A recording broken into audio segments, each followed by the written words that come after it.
ওনারা রীতিমতো আমাদেরকে বলেছি যে আপনারা পর্দা নিকাব এগুলো পড়তেই পারবেন না। তাহলে কি ব্যাপারটা এরকম দাঁড়ানো না যে হাতে ব্যথা, তার জন্য আমি হাতটাই কেটে ফেলে দিলাম? সমস্যাটা এতদিন আমাদের এটাই ছিল যে আমরা বিষয়গুলো নিয়ে সামনে আসিনি।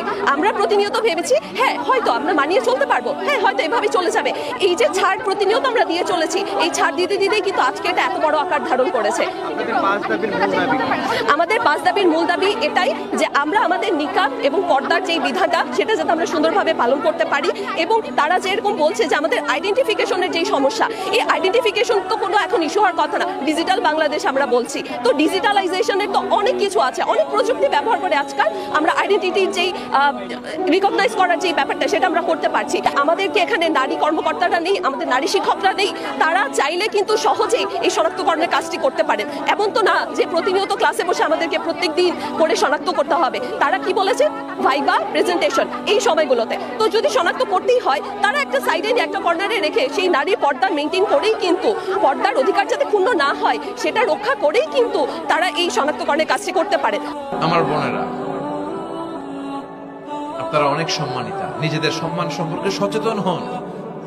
এই হেজাব আপনার অধিকার, এই হেজাব নারীর অহংকার, হেজাব নারীর আভিজাত্যের প্রতীক, হেজাব নারীর রুচির প্রতীক। আপনার রুচিটা কেমন আপনার পোশাক দেখে বোঝা যায়। কথা কন, যে মেয়েটা হিপ হপ স্টাইলে চলাফেরা করে, গ্যাংনম স্টাইলে, এই মেয়েটারে ইপটিজিং করার সুযোগ আছে না নেই?